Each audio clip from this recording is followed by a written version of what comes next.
তোফায়েল আহমেদ আসলে নেতাদের নেতা, উনি জীবন্ত কিংবদন্তি ছিলেন, মানে তারা জাতির শ্রেষ্ঠ সন্তান, সূর্যের মতো আর কি। প্রথমত কথা হচ্ছে আমি গর্বিত যে আমি তোফায়েল আহমেদের একজন ভোটার, মানে তোফায়েল আহমেদের নির্বাচনী যে কনস্টিটিউশন, নির্বাচনী এলাকা, সেই এলাকার একজন ভোটার, এবং তাকে আমি 2018 ভোট, 2024 ভোট আমি ভোট দিয়েছি নৌকা মার্কায় তাকে।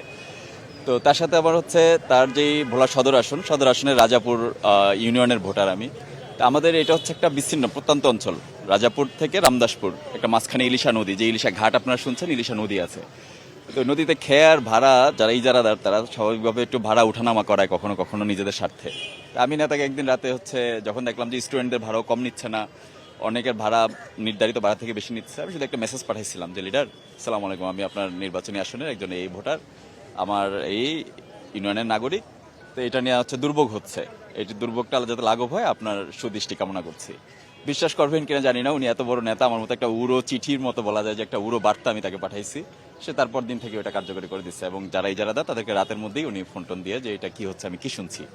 এটা খুবই মানে আমার জন্য এটা একটা গর্বের ব্যাপার ছিল, এখনো গর্বের, এবং আমি বিশ্বাস করি যে আমৃত্যু এটা আমার একটা গর্ব থাকবে যে তোফায়েল আহমেদের মতো আমরা তাদের তৃতীয় প্রজন্মের প্রতিনিধি।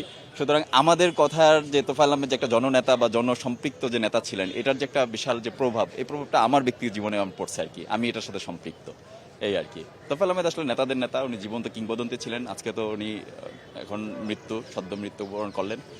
তো আমি একটা কথা মনে করি, এই যে আস্তে আস্তে আমি ভাবতেছিলাম যে আসলে যে আমাদের জাতীয় সংসদ এখন চলতেছে, সংসদে আমরা বিভিন্ন সাংসদদেরকে দেখতে পাচ্ছি, তো আসলে তোফায়েল আহমেদ যে সংসদে নাই, যদিও এখানে তো রাজনৈতিক পট পরিবর্তন আপনারা সবাই জানেন, তো তোফায়েল আহমেদ যে সংসদে নাই, আসলে সেই সংসদের সৌন্দর্য হারাবে বা হারায় এটা, মানে তোফায়েল আহমেদ 8-9 বার সংসদ সদস্য নির্বাচিত হয়েছিলেন। তো ওনার মতো কিংবদন্তি এরকম বিজ্ঞ পার্লামেন্টারিয়ান আসলে বাংলাদেশ শুধু মানে অদূর ভবিষ্যতের জন্য না, আমার মনে হচ্ছে যে বাংলাদেশ যতকাল থাকবে তার মতো এরকম পার্লামেন্টারিয়ান পাওয়া আসলে খুবই মুশকিল হয়ে যাবে। কারণ এরকম জাতির শ্রেষ্ঠ সন্তানরা বা এই সংগঠকরা তো বারবার আসেন না। মুক্তিযুদ্ধ যেমন পৃথিবীতে একবারই হয়, এরকম মুক্তিযুদ্ধকালীন যে সংগঠকরা এরাও একবারই জন্মাইছেন।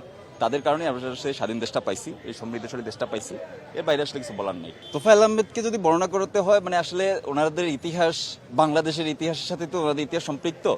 আমরা মনে করি, বিশেষ করে যে আমার বয়স এখন 35, মানে আমি এই বয়সে রাষ্ট্রের অনেক গুরুত্বপূর্ণ দায়িত্ব নিব তো দূরের কথা, আমার পারিবারিক দায়িত্ব নিতে আমি অনীহা প্রকাশ করতেছি। আর তোফায়েল আহমেদের মতো লোক যে হচ্ছে 26 বছর বয়সে এমএনএ নির্বাচিত হয়েছেন, 26 বছর বয়সে আইয়ুবের মতো সরকারের মসনদ কাঁপাইয়া দিচ্ছিলেন, এটা তোফায়েল আহমেদ। মানে শুধু এই বাংলাদেশ তো একটা ছোট একটা মানচিত্র, কিন্তু তখন পুরো পাকিস্তানের হচ্ছে মানে সরকার প্রশাসন কাঁপাইয়া দিচ্ছিলেন তোফায়েল আহমেদ, সেই তোফায়েল আহমেদ।